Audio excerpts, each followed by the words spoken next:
ever since Arcane ended with Season 2, I've seen a lot of debates that are similar to other shows that also have a lot of characters with future potential. Especially if that potential might have potentially ended. Which means there is simply a lot of people who may have wondered, did he survive? Is he gone? That tuft of hair might have been funny if it wasn't foreshadowing. But in the universe of League of Legends, nothing is as simple as it may seem. In fact, things are quite complex. And so when it may seem like a character had died, in reality, there are a lot of hoops one has to jump through in order to actually die. So if you really liked the Javik dynamic, or you appreciated Heimerdinger's jokes, or you are really wondering what happened to Jinx, well, we're diving into all of that. So without further ado, let's get on it.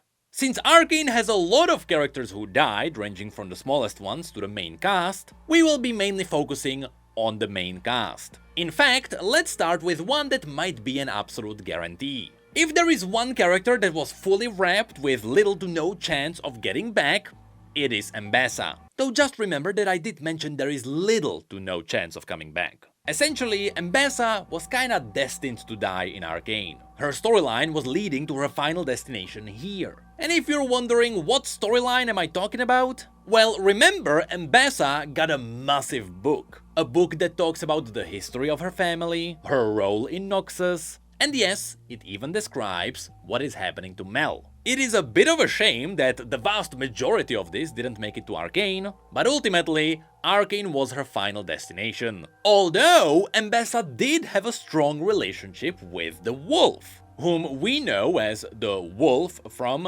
Kindred, with Kindred essentially being the spiritual Grim Reaper. So in those cinematics, which also appeared in the book, you could see that Ambessa was dying, but she fought against the Wolf, which is how she got a second chance at life. So under the right circumstances, in her final battle in Arcane, she might have tried to do it again and once again defied death, but in the end, her point was to pass the torch to Mel, who is now becoming one of the main characters to push the story of Noxus forward. Which means that if Riot decides to bring back Ambessa for some reason, it would undermine a lot of the story development. But just remember that modern Noxus has this one thing called hemomancy, which they are using to resurrect legendary warriors. So I wouldn't be surprised if one day we get to see Risen Ambessa in the middle of the Grey Legion. So yes, technically Riot doesn't have to be done with Ambessa just yet, which ironically is the exact same thing Noxus would have said. Now similarly, another character that we also have to quickly mention is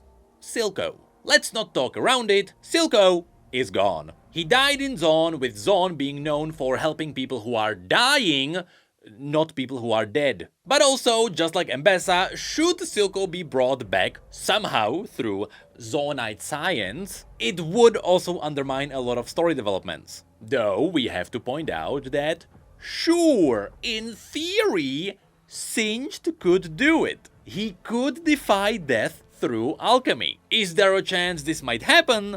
Not really. And so, for all we know, Silco is actually gone. But now, let's get into the more interesting characters. It is all the deaths that happened in Act 3 of the final season. The first death that dropped on us, unless you count the alternative universe, is Heimerdinger. Now, Heimerdinger is very interesting simply because he is a Yordle. And as some of you may know, Yordles are weird. Their lore used to be weird. It used to be about the Yordles hiding from humans because humans were kinda racist. And after all the retcons, the Yordle lore still stayed weird. But now it is weird in a cool way. And so now, after Arcane settled down, and people got a chance to reassess the situation, I can tell you with a decently high certainty that if you are mourning the death of Cecil B. Heimerdinger, you're kinda doing it for nothing because Heimerdinger should be alive. And that's for two entirely separate reasons. First of all, in the scene where Heimerdinger sacrifices himself to send Echo back into his normal timeline,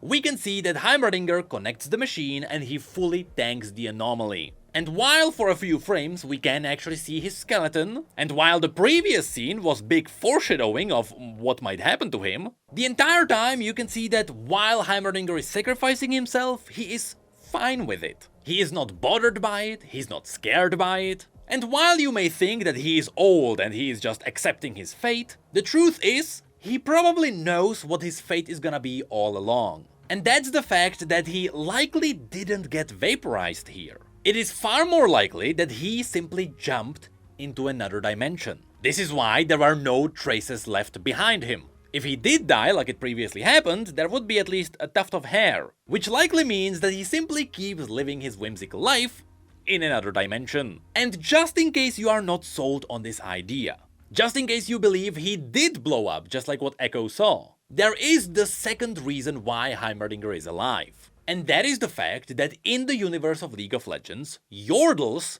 are immortal. Which is a loaded thing to say, but it should be true in every sense. We know that Yordles don't die of old age, which is why they are all old. Most of the Yordles in the game date back thousands of years. Poppy was around for the foundation of Demacia, and Vygar lived through Mordekaiser torturing him. Which is also why Heimerdinger liked to talk about the history of Piltover.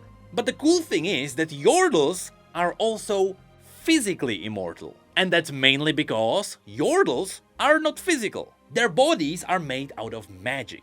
This is also why they are so elusive. Should you want to catch a Yordle, you would have to use magic in the first place. And should a Yordle quote-unquote die, their bodies get transferred back into Bandle City, which is the Yordle homeland in the Spirit Realm, after which we don't really know what the resurrection process looks like, but in the story of Vex specifically, we learned that Yordles cannot truly die. In fact, Vex is nihilistic because she hates living. She hates the whimsical life of Yordles, but she has to suffer it eternally, because being a Yordle herself, she simply can't escape it, meaning that she is stuck in a never-ending cycle. Which also means that in the scenario where hypothetically Heimerdinger died in Arcane, what really happened is that he just got transferred back into the Spirit Realm, and now he's likely getting ready for more adventures. And so already you can cross one character off of the death list. And so next,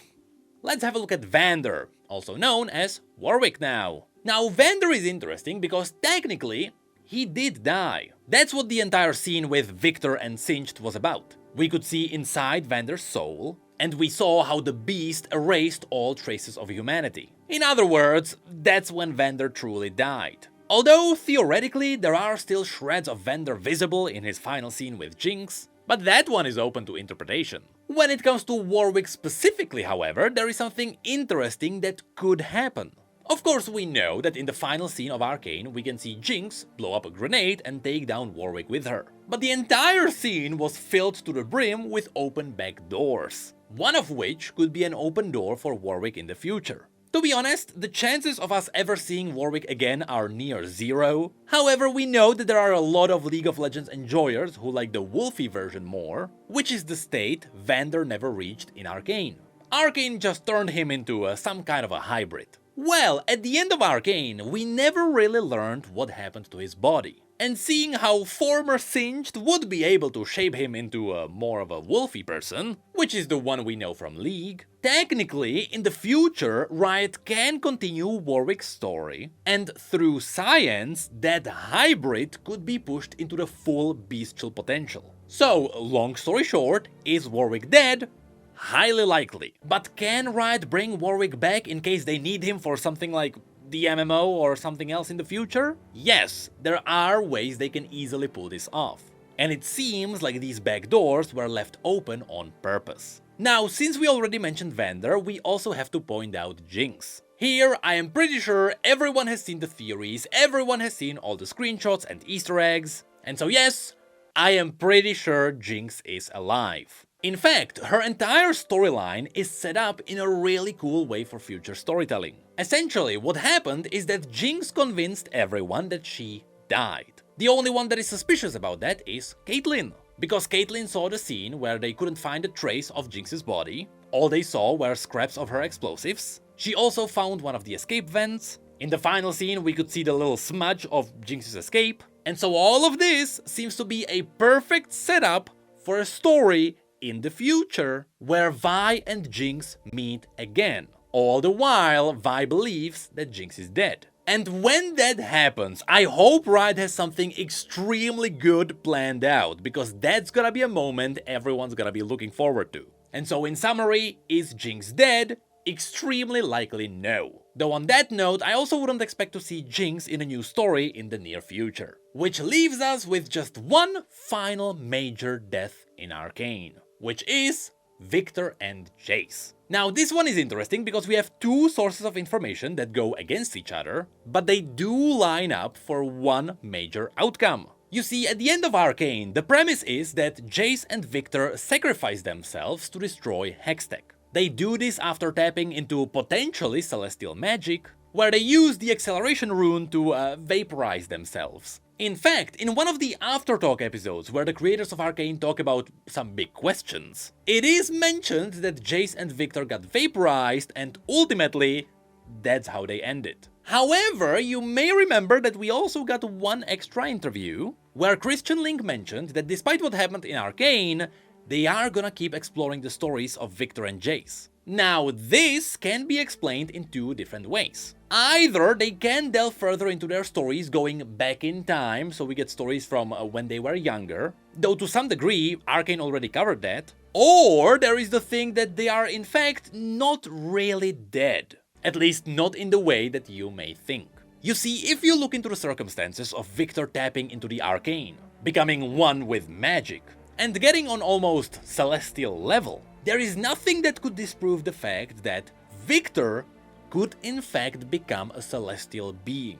In fact, that wouldn't be the first time this has happened. While most League players will know about the story of the Aspects, who are essentially people who conquered Mount Targon and became vessels for celestial beings, there are also cases where mortals became the Celestials themselves. One such case came from Tiari. Tiari was originally a Solari who didn't align with their ideals, and so they sought answers in climbing Mount Targon. On this journey, they teamed up with a Noxian and a Demacian, both of whom perished on the journey, but Tiari didn't. By following the wisdom of the Protector, they reached the peak, they met with the Arbiter, and in the end, Tiari the Traveler became the Traveler, a celestial being of Mount Targon. Now, what does this remind me of? Well, if you ask me, there is a pretty high chance Victor and Jace met the same fate. With Victor already being in a near celestial state, Riot could do something really cool here. They can, canonically, join their bodies, where both Victor and Jace would become a single entity. Once again, this is nothing new, League has done this many times in the past. So by doing this, Riot could play into the JVic fandom, they could honor the lore in a really cool way, and they could continue exploring their stories. This is why the creators might have confirmed that Victor and Jace are dead, but at the same time, after they died, there are ways for them to explore their stories. Which, once again, is only the case because we are dealing with the universe of League of Legends. It is kinda really hard to die here. And so that's pretty much it for all the major characters I wanted to talk about. So what did we learn? Mbessa is pretty much gone, but the Grey Legion has a way to resurrect her. Heimerdinger is likely continuing his adventure somewhere in the Spirit Realm. Vander is most likely gone, though there were shreds of him in the last scene, with Warwick being potentially brought back by Science. Jinx is definitely alive, I don't think Riot wants to throw away that character, and Victor and Jace are technically dead, but their characters can very easily be turned into Celestials. Which means, while it was really cool to see some permanents coming from Arcane, should Riot really want to, Riot can throw away all the character development and bring all of them back.